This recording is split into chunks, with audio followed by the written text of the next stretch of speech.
Figure I should make a video today. It's Saturday. It's been a while since I made a video, but I've been really busy with work and just too tired to do anything after work. So, 4Runner update. 4Runner is running like crap. I gotta figure out what is wrong with it. It started to hesitate really bad. It's like lunging and friggin' not running so good. So I gotta friggin' take the spark plugs out, see if it's like running too hot in a couple cylinders or something. Maybe because of the no cat situation. But I'll show you guys my new car. Yeah, friggin' 91 V-dub. It's a turbo diesel. Friggin' rights it is. A little bit of front end damage, but that's nothing. I got a spare grill for it.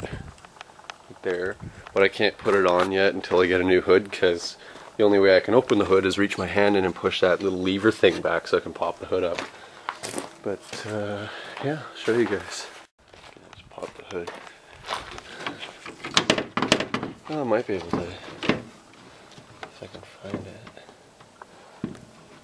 Oh, okay, maybe I can replace the grill, because, okay, cool.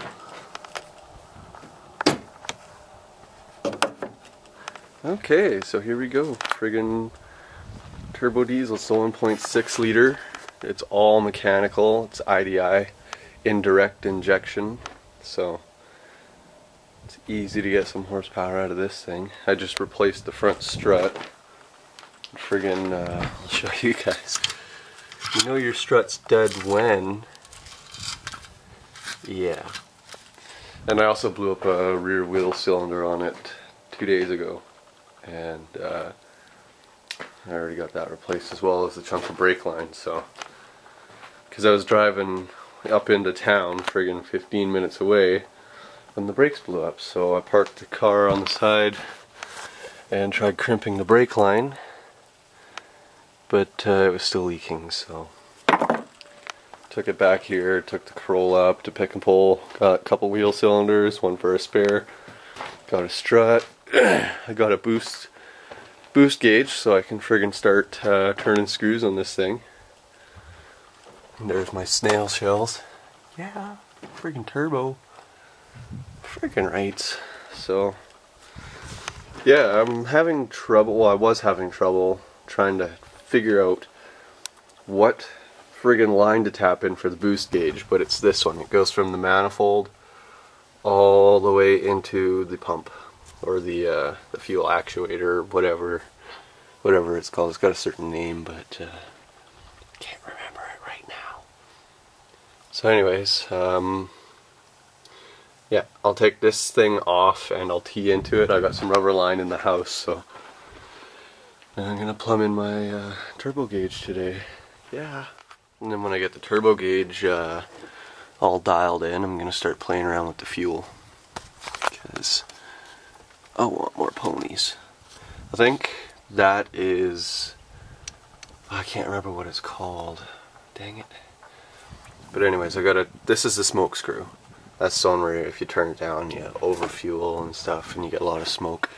But I gotta take these bolts, or nuts, bolts, I was correct the first time, screws, what have you, take them out, flop that cap off, and then there's this little plunger thing with a rubber diaphragm. When this thing sees boost, it pushes down on the diaphragm, and there's like a little tapered rod inside, and it's connected to something.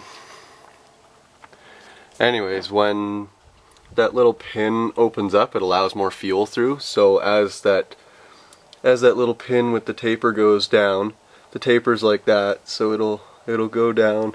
Pretend that's that thing. It'll go down like that, and it'll allow the pin to slide in more. But it's like an odd taper that's way more aggressive on one side, and as it comes around, it's less aggressive. So all people do is they take this cap off to take the plunger or whatever out, they spin it around so it's at the most aggressive angle, put it back in, put the bolts on, and then they play with a couple of those. There's also a star screw in there that if you wind it down, there's a spring in there that holds the diaphragm up. If you wind that star screw down that the spring seat's on, it'll take less pressure to push that diaphragm down, which means more fuel at less boost. So yeah, and then I gotta figure out where the governor is and do the governor mod, because I'm thinking it's right in there, but I'm not 100% sure.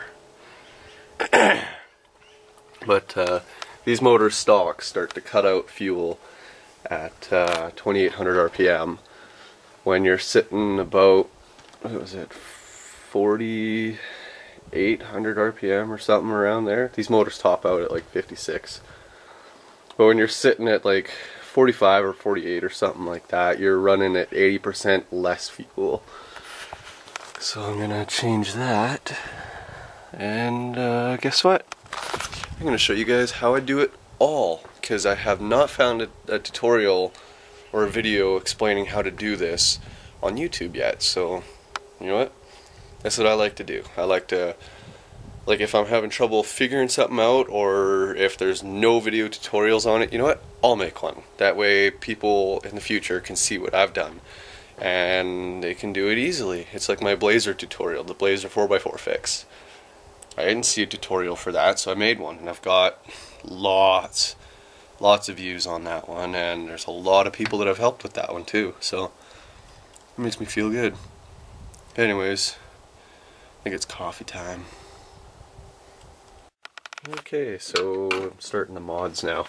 I just take a little pick or something, put it in there, and I hammered it down to split this this little clip apart, and then we can pull her off. And now we're ready for the teeth. Okay, general rule is you want this to be in line, so don't put that part on here and then run this line to there. You want to keep it in line, so that's what I'm gonna do.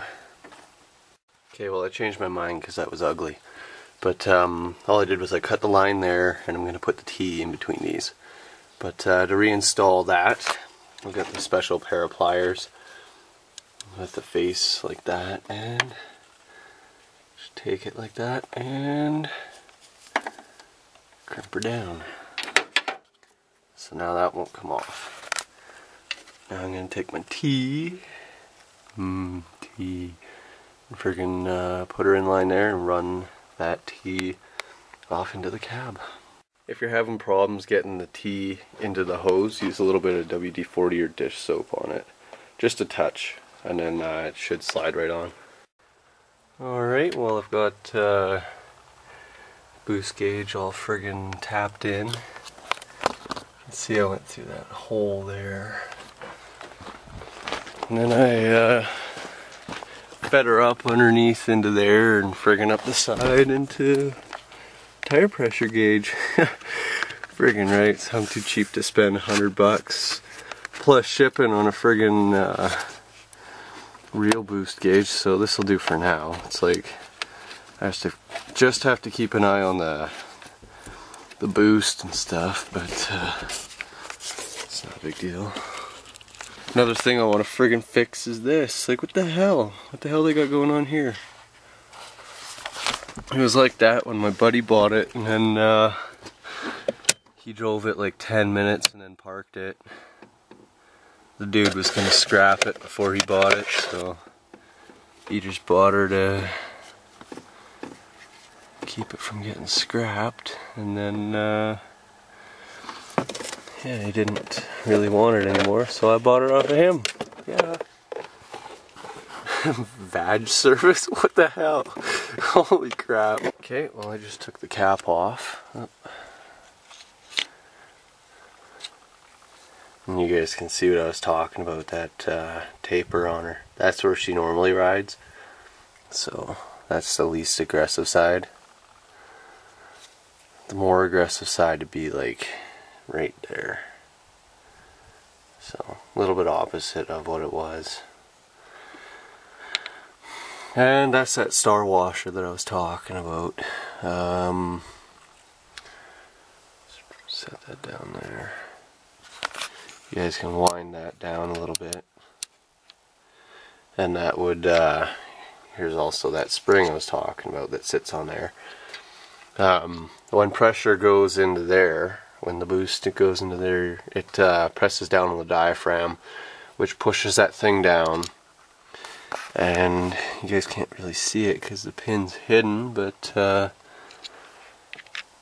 there's a pin in there. Let's see if I can get a flashlight.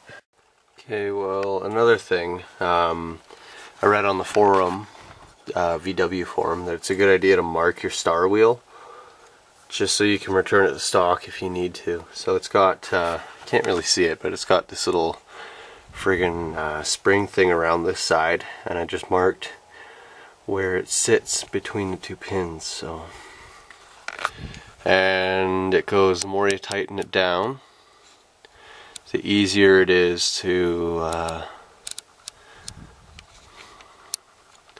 get more fuel at lower boost, because it decreases spring tension,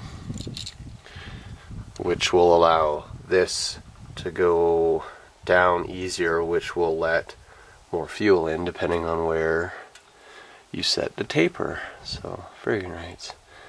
That's where it is, because that's the wear spot. So I'll friggin' change her around to the more aggressive side. Yeah. Friggin' right. And the pin is right there. I couldn't find a flashlight, so. But that's the aggressive side, so I'll friggin' put that side down. That would mean that the dot is on that side, but the dot doesn't really mean a whole lot. Some guy on VW forum was like, yeah, you need to have the dot over here. But, I don't know. Another guy said that the dot doesn't really mean anything. You gotta just take her out and have a look where the friggin' taper is. So, oops, I forgot that friggin' spacer. Don't want to forget that. Okay, so friggin' aggressive side in, which means that my dot is facing the driver's side. Friggin' right. Okay, so that's back on. Another guy said you can adjust this. All you gotta do is back that screw off and then screw down that Torx one. And when you do that, you gotta watch the exhaust. As soon as it starts smoking, you friggin' take her just before she starts smoking. So if it starts smoking, just wind it off a hair, and then Bob's your uncle. Yeah.